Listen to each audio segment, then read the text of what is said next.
Bapak dan Ibu yang saya hormati di Aceh, Medan, Jakarta, Surabaya, serta di luar negeri atau dimanapun Bapak dan Ibu berada, apa kabar hari ini? Semoga Allah Subhanahu wa Ta'ala selalu memberikan kesehatan, ketenangan hati, dan umur yang penuh keberkahan. Hari ini kita akan membahas sebuah topik yang mungkin terasa sensitif, tapi sangat penting untuk direnungkan, terutama bagi kita yang sudah banyak makan asam garam kehidupan. Topik itu adalah tentang orang-orang yang sebaiknya tidak terus-menerus dibantu, demi masih memiliki hubungan keluarga dengan kita. Sebagai manusia, membantu sesama adalah perbuatan mulia. Apalagi jika yang membutuhkan adalah saudara sendiri. Banyak orang tua yang rela berkorban demi anak, adik, keponakan, atau anggota keluarga lainnya. Mereka memberikan waktu, tenaga, uang, bahkan mengorbankan kebutuhan pribadinya demi membantu orang yang dicintai. Namun kenyataannya tidak semua bantuan membawa kebaikan.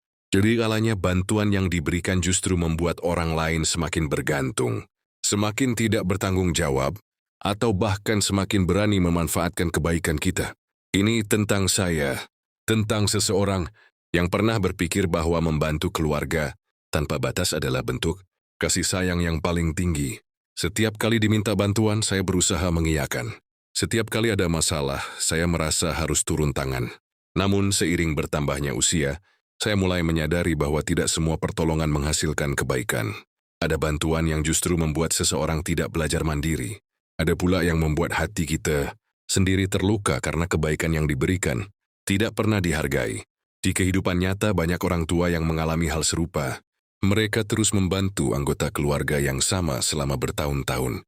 Ketika diminta uang, mereka memberi. Ketika diminta menanggung masalah, mereka ikut memikul. Bahkan ketika kondisi mereka sendiri sedang sulit, mereka tetap memaksakan diri membantu. Sayangnya sedikit yang akhirnya merasa lelah, kecewa, bahkan dimanfaatkan oleh orang-orang yang seharusnya menghormati pengorbanan tersebut. Terlebih di yang saya hormati, membahas batas dalam membantu bukan berarti mengajarkan kita menjadi pelit atau tidak peduli. Justru sebaliknya, kebijaksanaan adalah mengetahui kapan harus membantu, bagaimana cara membantu, dan kapan harus berhenti agar bantuan tersebut tidak berubah menjadi sesuatu yang merugikan. Karena kasih sayang yang sehat bukan hanya memberi, tetapi juga mengajarkan tanggung jawab kepada orang yang menerima. Oleh karena itu, dalam pembahasan kali ini kita akan merenungkan 6 jenis orang yang sebaiknya tidak terus-menerus dibantu, bahkan jika mereka masih keluarga sendiri. Bukan karena kita membenci mereka, melainkan karena terkadang bentuk kasih sayang Jomiano paling bijaksana adalah tidak selalu memenuhi setiap permintaan, dan pelajaran ini seringkali baru benar-benar dipahami setelah seseorang melewati banyak pengalaman hidup di usia yang tidak lagi muda. Bapak dan Ibu yang saya hormati, jenis orang pertama yang sebaiknya tidak terus-menerus dibantu adalah mereka yang tidak pernah mau berusaha mengubah hidupnya sendiri. Bantuan seharusnya menjadi jembatan untuk bangkit, bukan tempat nyaman untuk terus bergantung kepada orang lain. Dalam kehidupan setiap orang pasti pernah mengalami masa sulit. Tulis ni yang kongkyoh langgas pekerjaan, mengalami kegagalan usaha, terlilit utang, atau menghadapi masalah keluarga. Pada saat seperti itu, membantu adalah tindakan yang mulia. Namun yang perlu diperhatikan adalah apakah orang tersebut benar-benar ingin bangkit atau hanya ingin terus diselamatkan tanpa melakukan perubahan apapun dalam hidupnya. Ini tentang saya, tentang seseorang yang pernah berulang kali membantu anggota keluarga yang selalu datang dengan masalah yang hampir sama. Ketika kekurangan uang, saya membantu. Ketika usahanya gagal, saya membantu lagi. Ketika ia terlilit masalah baru, saya kembali mengulurkan tangan. Tetapi bertahun-tahun berlalu, hidupnya tetap berada di tempat yang sama. Yang berubah hanya alasan dan ceritanya, sedangkan kebiasaannya tidak pernah berubah. Di kehidupan nyata, orang seperti ini seringkali tidak menyadari bahwa dirinya sedang bergantung kepada bantuan orang lain, karena selalu ada yang menolong. Mereka tidak merasa perlu berjuang lebih keras. Messi tidak belajar mengelola keuangan, tidak memperbaiki kebiasaan buruk, dan tidak berusaha mencari jalan keluar yang lebih baik. Akibatnya, bantuan yang diberikan justru membuat mereka semakin nyaman berada dalam keadaan yang sama. Bapak dan Ibu yang saya hormati, ada perbedaan besar antara membantu uang yang sedang berjuang dan membantu orang yang tidak mau berjuang. Orang yang benar-benar ingin berubah biasanya akan memanfaatkan bantuan sebagai kesempatan untuk memperbaiki hidupnya, jika bersyukur, berusaha, dan perlahan berdiri di atas kakinya sendiri. Sebaliknya, orang yang cerdas memiliki kemauan untuk berubah akan terus kembali dengan masalah yang sama dan harapan yang sama. Ada orang lain yang akan menyelesaikannya. Dari sini kita belajar bahwa kasih sayang yang bijaksana tidak selalu berarti terus memberi. Jualan skabling. Bentuk bantuan terbaik adalah mendorong seseorang untuk bertanggung jawab atas hidupnya sendiri.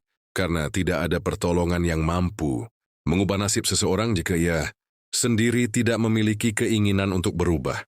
Dan semakin bertambah usia, semakin penting bagi kita untuk menggunakan tenaga, waktu dia dan rezeki dengan penuh kebijaksanaan agar kebaikan yang kita berikan benar-benar membawa manfaat, bukan justru memperpanjang ketergantungan.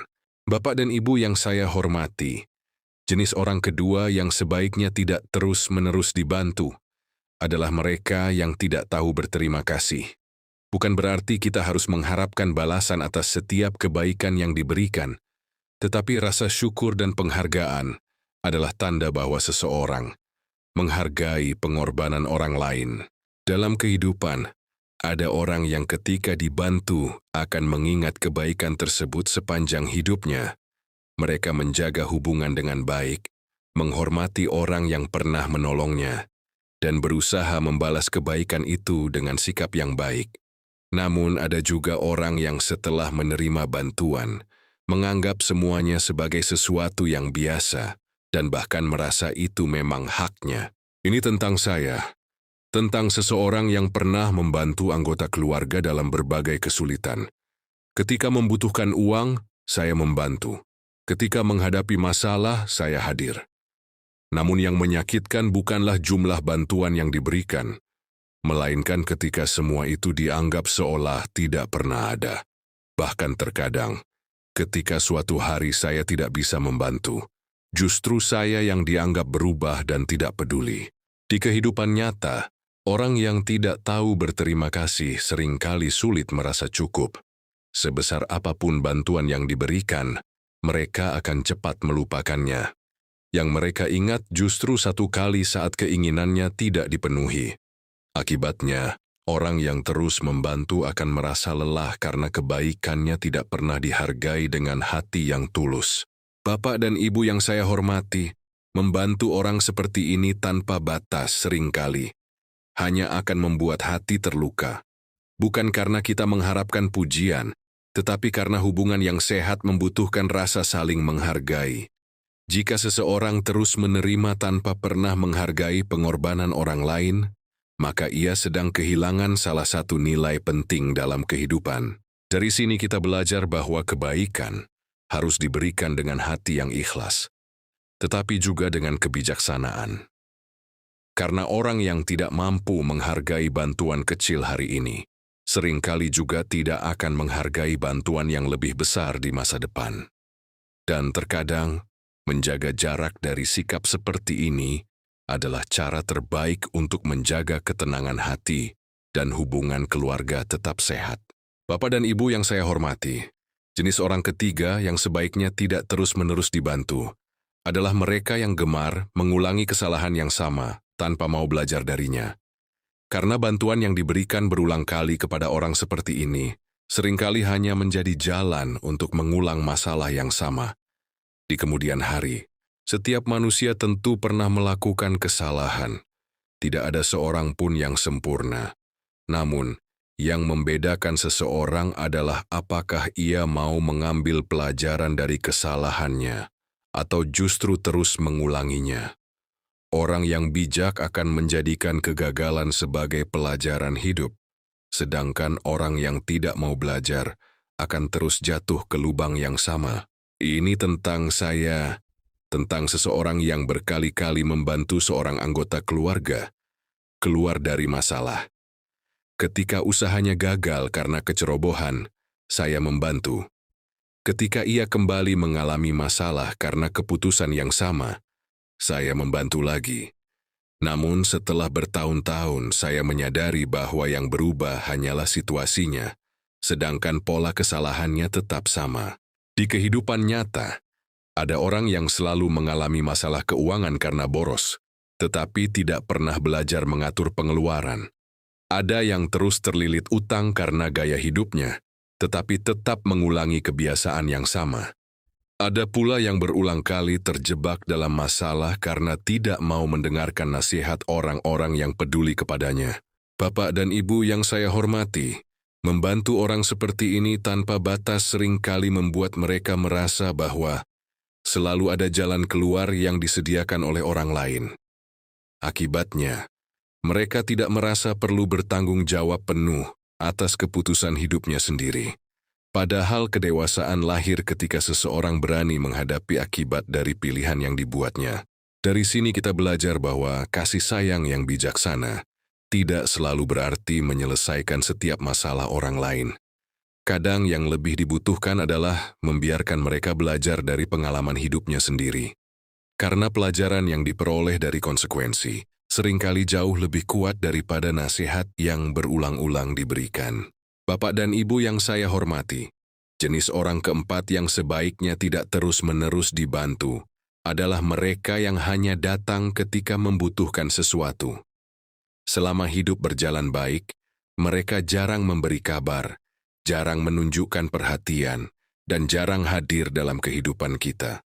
Namun ketika memiliki masalah atau membutuhkan bantuan, mereka tiba-tiba datang dengan berbagai harapan. Dalam hubungan keluarga yang sehat, seharusnya ada rasa saling peduli dan saling menghargai. Tidak harus selalu bertemu atau selalu memberi bantuan, tetapi setidaknya ada perhatian yang tulus dan hubungan yang dijaga dengan baik. Sayangnya, ada sebagian orang yang menjadikan hubungan keluarga hanya sebagai tempat meminta pertolongan ketika sedang kesulitan. Ini tentang saya. Tentang seseorang yang selalu berusaha hadir ketika keluarga membutuhkan bantuan. Namun seiring waktu, saya mulai menyadari bahwa ada beberapa orang yang hanya menghubungi ketika mereka membutuhkan uang, bantuan, atau pertolongan tertentu. Setelah masalah mereka selesai, mereka kembali menghilang seolah hubungan itu tidak pernah ada.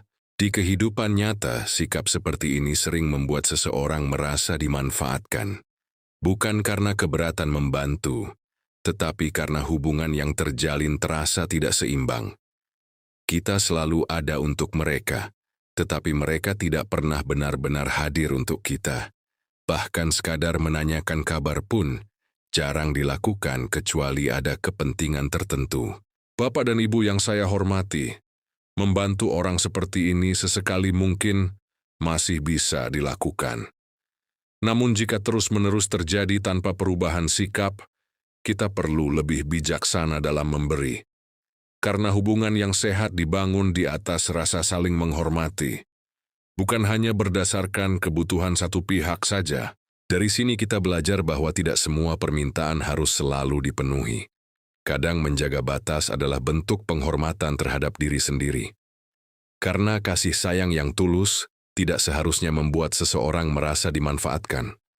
Dan semakin bertambah usia, semakin penting bagi kita untuk menjaga energi, waktu, dan hati, agar tidak terus terkuras oleh hubungan yang tidak sehat.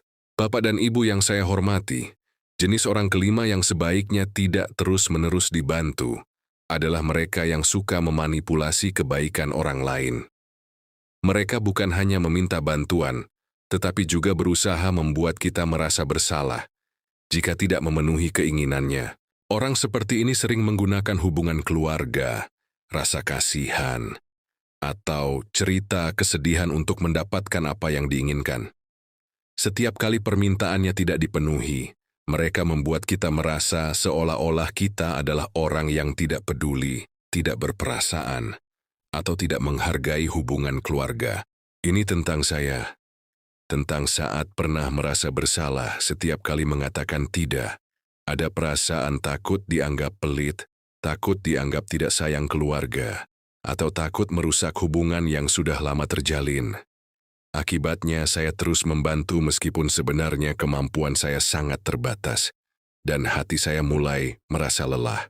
Di kehidupan nyata banyak orang baik yang akhirnya kehabisan tenaga, waktu, dan bahkan uang karena terus-menerus memenuhi tuntutan orang yang pandai memainkan perasaan.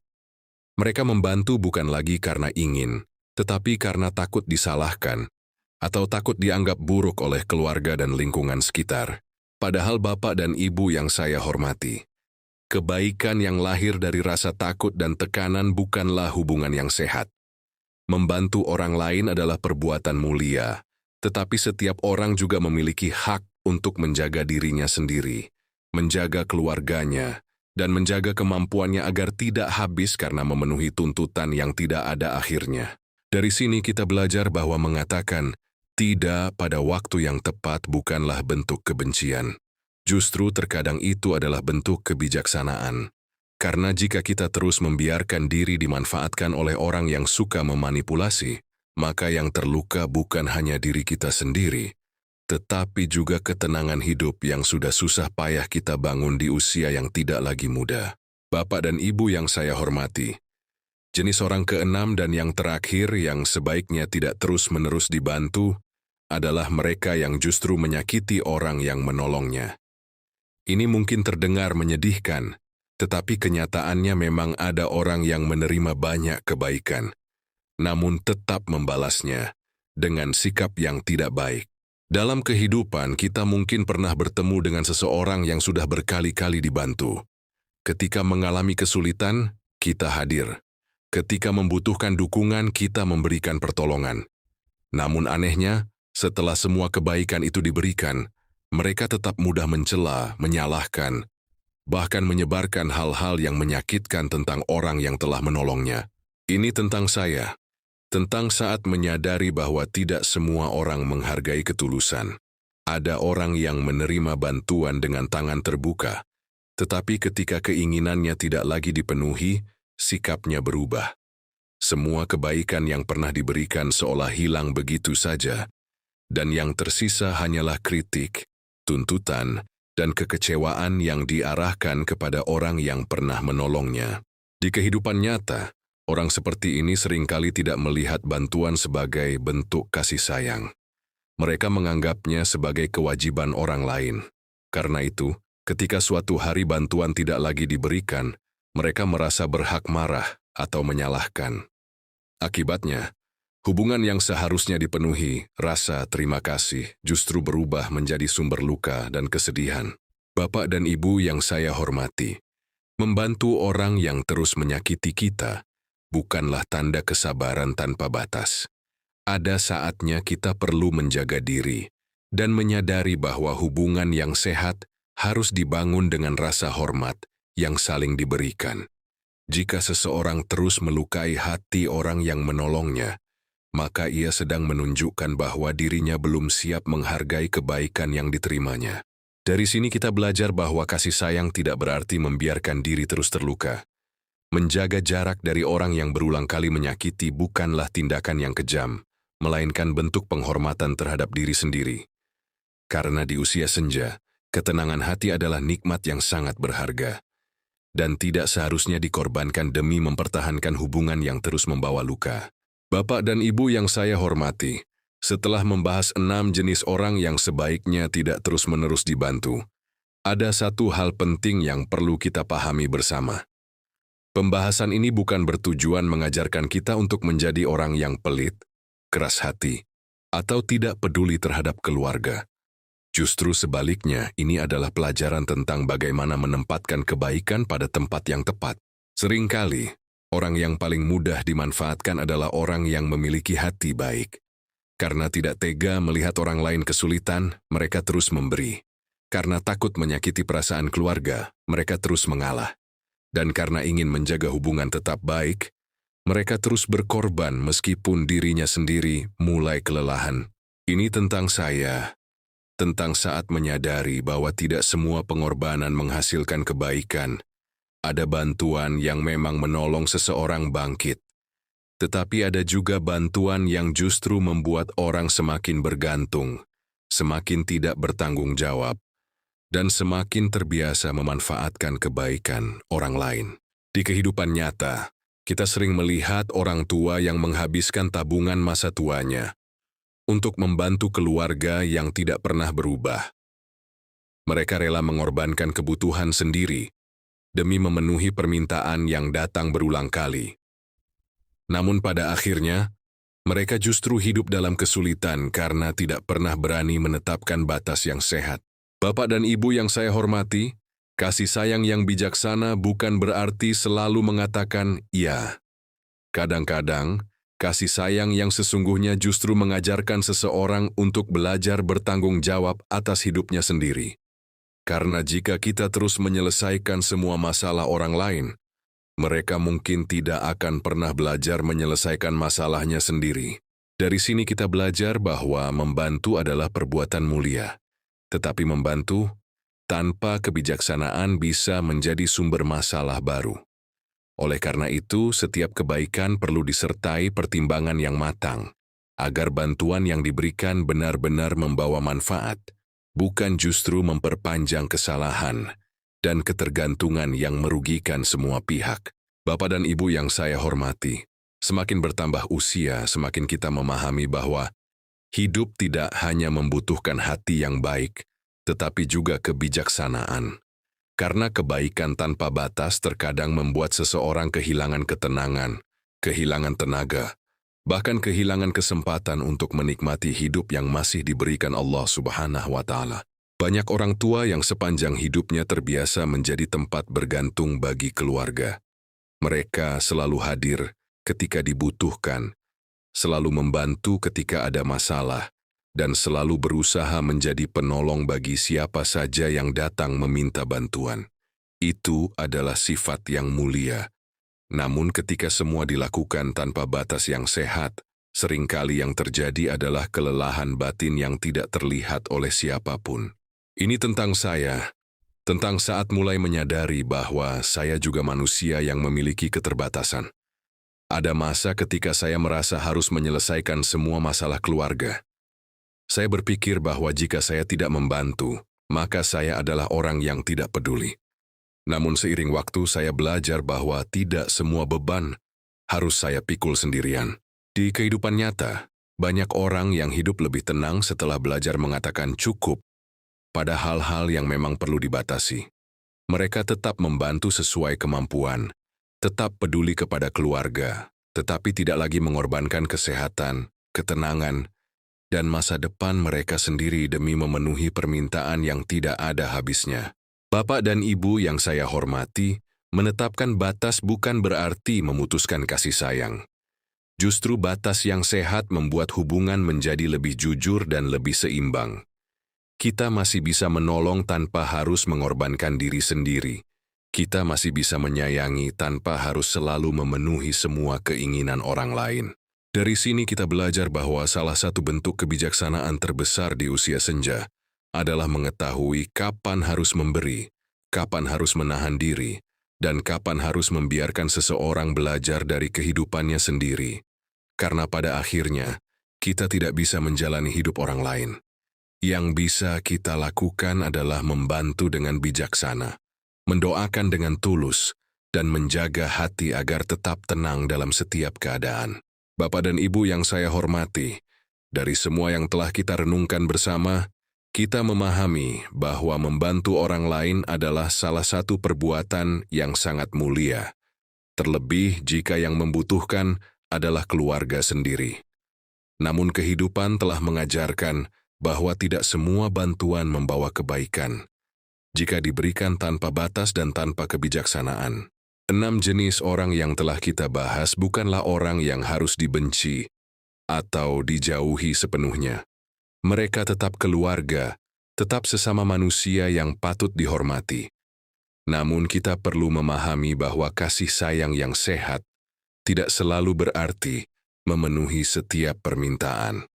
Ada saatnya bantuan diberikan, dan ada saatnya seseorang harus belajar berdiri di atas kakinya sendiri. Ini tentang saya, tentang seseorang yang pernah merasa bersalah ketika tidak bisa membantu semua orang. Tetapi seiring bertambahnya usia, saya mulai memahami bahwa menjaga diri sendiri juga merupakan tanggung jawab.